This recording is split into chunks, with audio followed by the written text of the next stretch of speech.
Hi guys, నేనే మీ కళ్యాణి రస్. Welcome back to Bhujamma lifestyle 1119. అందరూ బాగున్నారా? నేనైతే చాలా బాగున్నానండి. మీరు ఎలా ఉన్నారు? కామెంట్ సెక్షన్లో అయితే కామెంట్ చేసేసేయండి.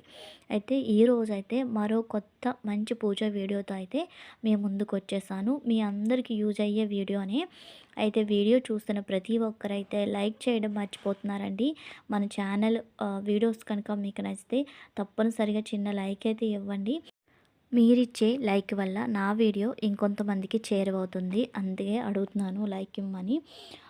నెక్స్ట్ అయితే వీడియోలోకి వచ్చేద్దాం. ఈ పూజ చాలా సింపుల్గా ఇంట్లోనే చేసుకోవచ్చు. ఎక్కువ హడావిడి, ఎక్కువ పూజా ద్రవ్యాలు ఏం అవసరం లేదండి. అయితే ఈ పూజ మనం కోరిన కోరికలు తీర్చే పూజ అనమాట.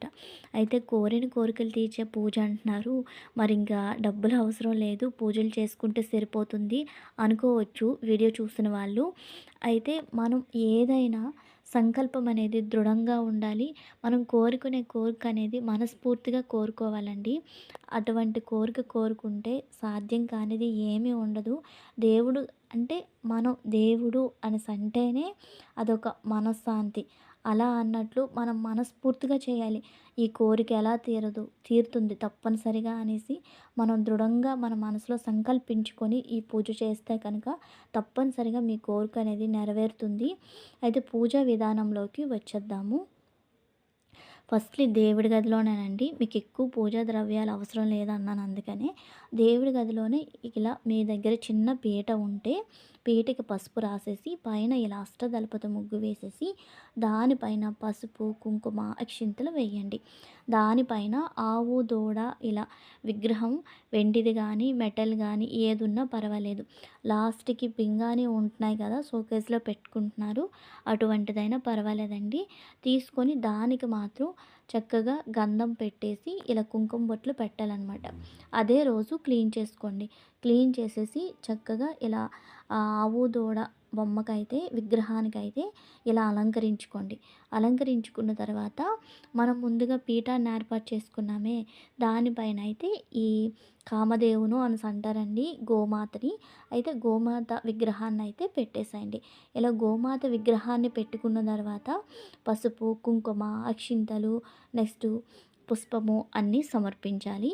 అలా సమర్పించుకున్న తర్వాత మీరు ఏం చేస్తారు అనేసంటే ఇంట్లో దీపారాధనకి ఈ విగ్రహం పెట్టకముందే ఇంట్లో దీపారాధనకి పూజకి ఏమేం కావాలో అంటే మనం దీపాలు పెట్టుకుంటాం కదా, 2 దీపాలు, అగరబత్తి స్టాండు, ప్రసాదం అలా అన్నీ సర్దేసేయండి. సర్దుకున్న తర్వాత ఈ పీఠం ఇవన్నీ ఏర్పాటు చేయండి. అయితే ఇప్పుడు ఏం చేస్తారంటే ఇవన్నీ సర్దుకున్నారు కదా, ఇప్పుడు ఈ మెయిన్ పాయింట్ ఇదేనండి.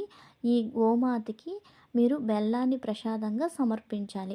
ఆ బెల్లాన్ని ఒక్కసారి గోమాతకి తినిపిస్తున్నట్లు తినిపించి దాని తర్వాత ప్రసాదం ప్లేట్లో చూసారు కదా, ప్రసాదం ప్లేట్ కూడా పవిత్రంగా ఉండాలండి. ఆ ప్లేట్కి చక్కగా గంధం, కుంకుమ బొట్లు అయితే పెట్టుకొని స్వామి అదే గోమాత ముందు అయితే పెట్టుకోవాలి. గోమాత ముందు పెట్టుకొని 3 సార్లు ఇలా చూపించండి. ఇలా చూపించుకున్న తర్వాత మీ దగ్గర విఘ్నేశ్వరుడు, లక్ష్మీదేవి విగ్రహాలు కనుక ఉంటే పెట్టుకోండి, లేకపోతే పర్వాలేదండి. ఆ పసుపు ముద్ద విఘ్నేశ్వరులైనా చేసుకోవచ్చు. అయితే ఇవన్నీ సమర్పించుకున్న తర్వాత మీరు ఏ కోరికలైతే కోరుకుంటున్నారో స్వామివారికి, గోమాతకి ఏ కోరిక కోరుకుంటున్నారో ఆ కోరికని ఒక వైట్ పేపర్ మీద రాసేసి 3 కోరికలు కోరుకొని వైట్ పేపర్ మీద రాసేసి గోమాత పాదాల దగ్గర అయితే పెట్టేసేయండి. ఆ గోమాత పాదాల దగ్గర పెట్టుకునేటప్పుడు మీ సంకల్పం మనస్ఫూర్తిగా దృఢంగా ఉండాలని చెప్పాను కదా, అలా మనస్ఫూర్తిగా కోరుకోండి. మీరు ఏ కోరికలను అయితే పేపర్లో రాశారో ఆ కోరికల్ని మనస్ఫూర్తిగా కోరుకున్న తర్వాత ఇంట్లో దీపారాధన అయితే చేసుకోండి.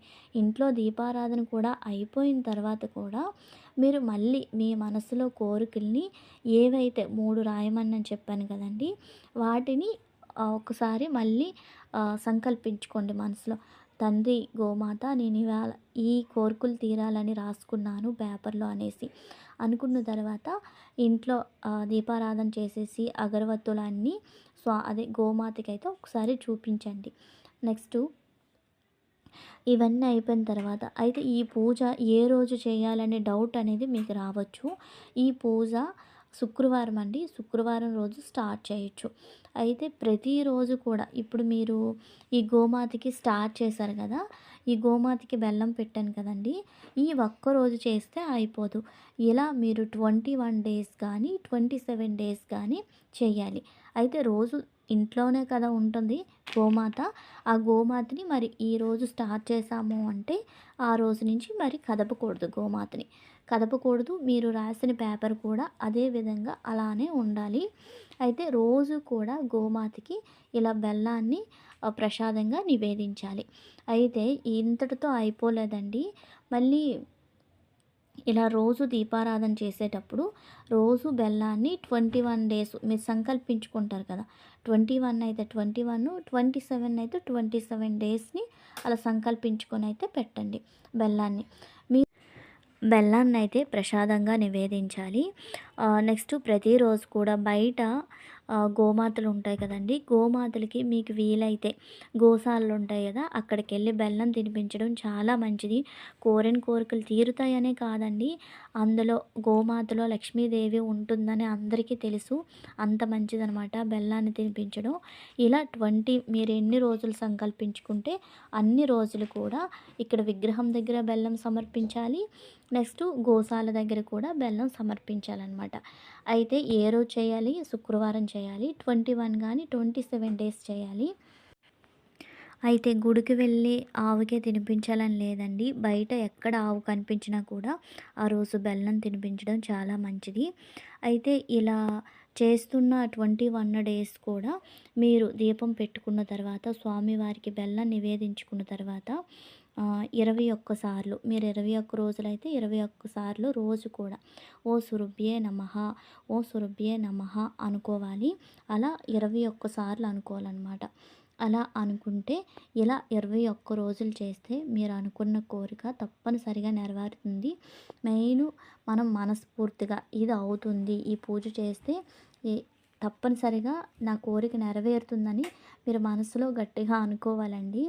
మనస్ఫూర్తిగా అనుకుంటే ఏది సాధ్యం కానిదంటూ ఏది ఉండదు. ఈ వీడియో మీ అందరికీ నచ్చింది, యూజ్ అయిందని అనుకుంటున్నాను. వీడియోనైతే ఇంతటితో ఎండ్ చేసేస్తున్నాను. ఐ హోప్ ఈ వీడియో మీ అందరికి నచ్చిందని అనుకుంటున్నాను. ఈ వీడియో కనుక మీకు నచ్చితే లైక్ చేయండి, షేర్ చేయండి. మరిన్ని వీడియోల కోసం మన ఛానల్ని తప్పకుండా సబ్స్క్రైబ్ చేయండి. Bye bye, keep watching. మరో కొత్త వీడియోతో మళ్ళీ కలుద్దాం.